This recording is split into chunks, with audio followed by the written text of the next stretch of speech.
Differential calculus has to do with rates of change. Integral calculus has to do with sums of many tiny incremental quantities. It's not immediately obvious that these having anything to do with each other, but they do. We begin with the graph of a function ft, as in this figure.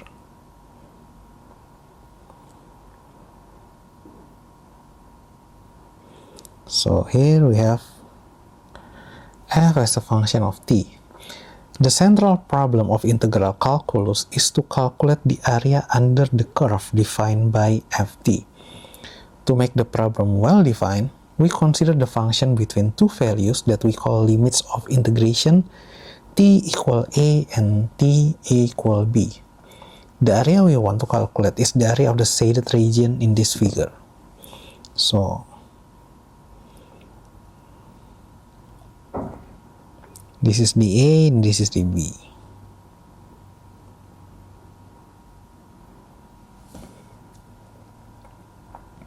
In order to do this, we break the region into very thin rectangles and add their areas.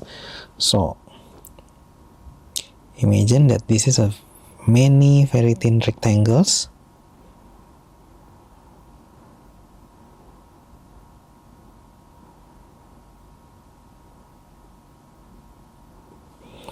And we added the areas. Of course, this involves an approximation, but it becomes accurate if we let the width of the rectangles tend to 0. In order to carry out this procedure, we first divide the interval between t equals a and t equals b into a number n of subinterval, each with delta t. Consider the rectangle located at a specific value of t. The width is delta t and the height is the local value of ft. The height. It follows that the area of a single rectangle, called this delta a, equal to the width, the height times the width.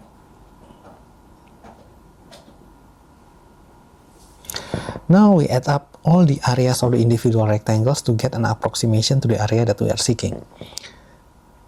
The approximate answer is A, sum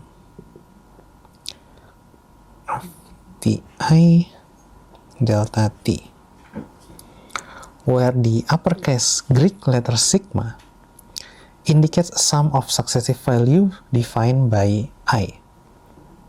Sorry, this is I, yeah. So if n equals 3, then A equals I start from 1 to 3, f ti delta t, which is 1 delta t plus f t2 delta t plus ft3 delta t. Here ti is the position of the ith rectangle along the t-axis. To get the exact answer, we take the limit in which delta t shrinks to 0 and the number of rectangles increase to infinity. That defines the definite integral of ft between the limits t equals a and t equals b. When we write this as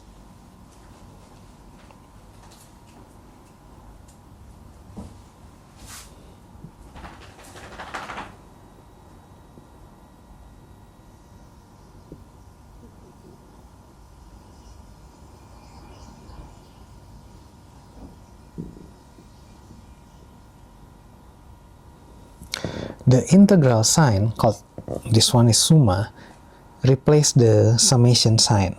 Yeah. As in differential calculus, delta t is replaced by dt. The function ft is called the integrand. Integrand. Okay.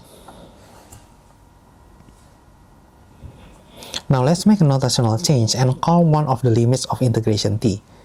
In particular, replace b by t and consider the integral like this.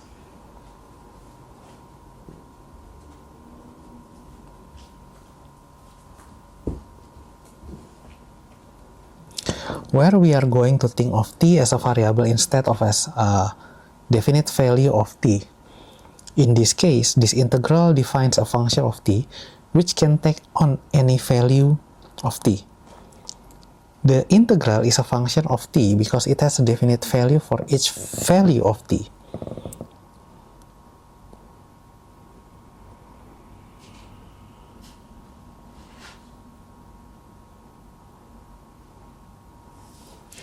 Thus, a given function ft defines a second function ft.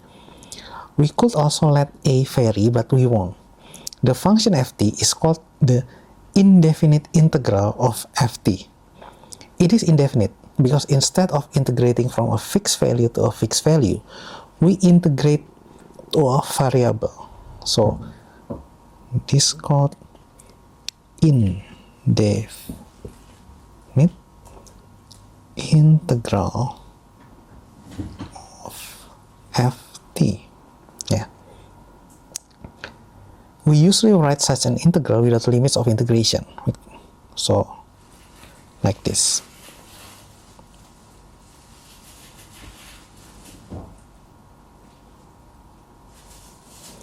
The fundamental theorem of calculus is one of the simplest and most beautiful results in mathematics.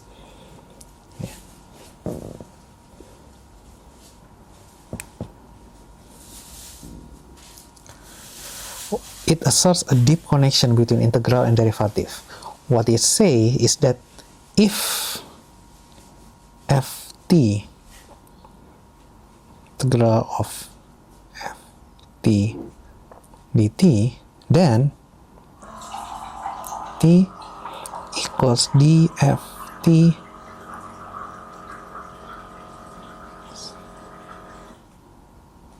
fundamental theorem of calculus.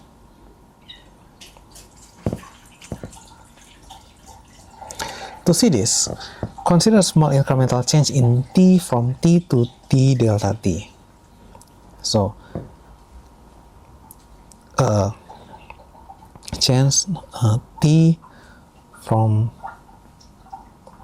t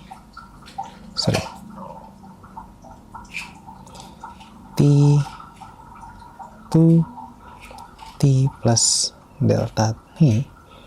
Then we have a new integral.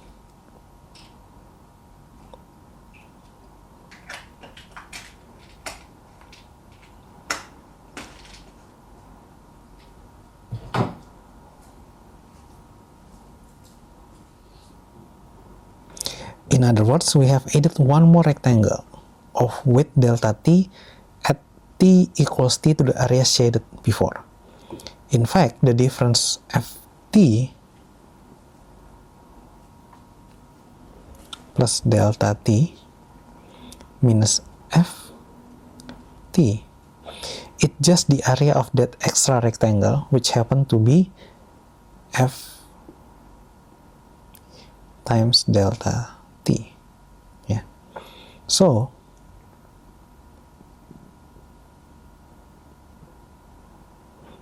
minus ft be equal to ft delta t. Dividing by delta t, we have ft plus delta t minus ft divided by delta t, which is ft. We obtain the fundamental theorem connecting f and this capital F and this small f when we take the limit where delta t approaching 0. So we have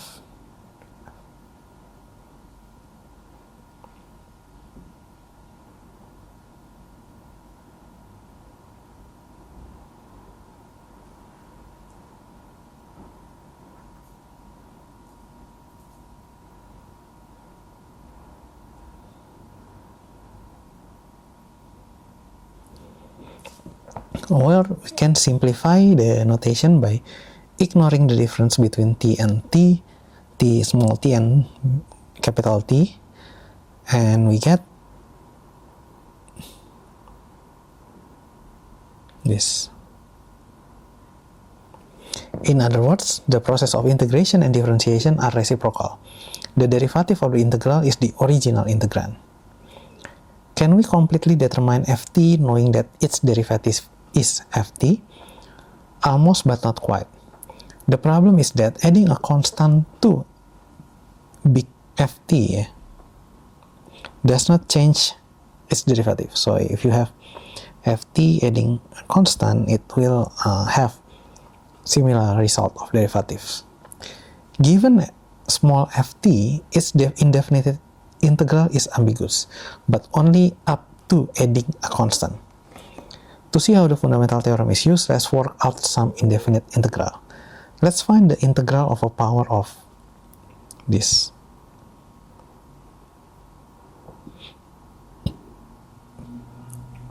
So ft equals t power of n. Consider ft integral of ft dt. It follows that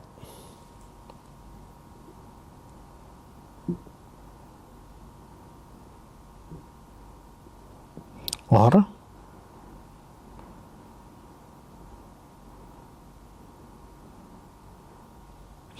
all we need to do is find a function f whose derivative is t to the power of n. And that is easy because in the lesson before we know that for any m, derivative of t to the power of m equal to mt m minus 1. So if we substitute m equals n plus 1, this become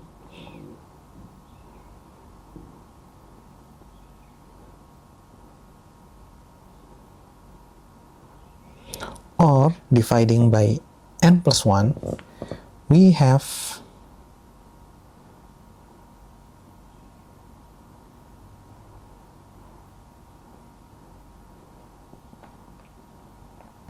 thus we find that t power of n is the derivative of t n plus 1 divided by n plus 1. Substituting the relevant values, then we get the ft equals to integral t, which is t n plus 1 divided by n plus 1.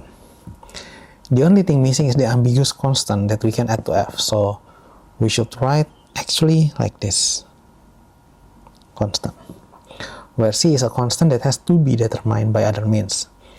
The ambiguous constant is closely related to the ambiguity in choosing the other endpoint of integration that we earlier called a. To see how a determines the ambiguous constant c, let's consider the integral like this that has endpoint.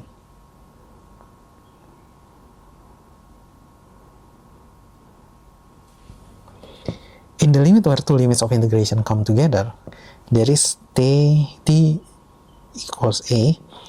In this case, the integral has to be 0. You can use that fact to determine c. In general, the fundamental theorem of calculus is written like this.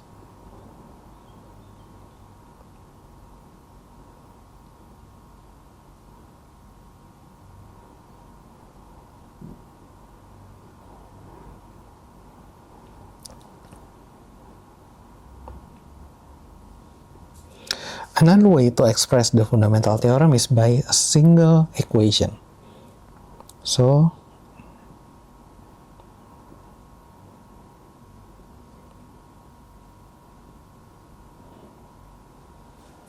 in other words, integrating a derivative gives back the original function up to the usual ambiguous constant.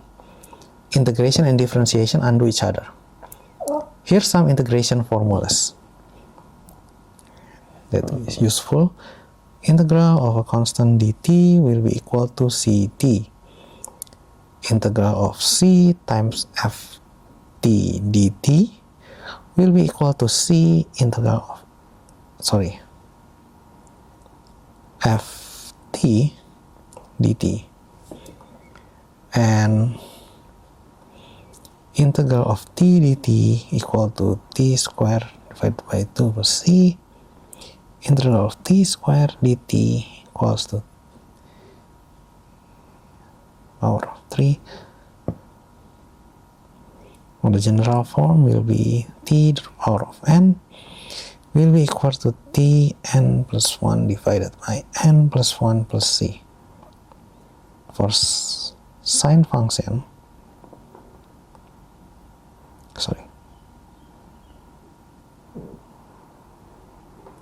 minus cos c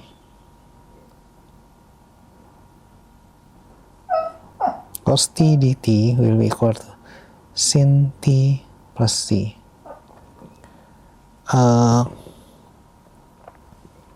And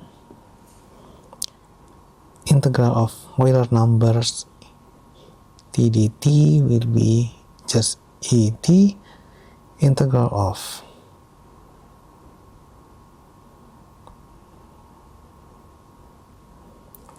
and integral of two function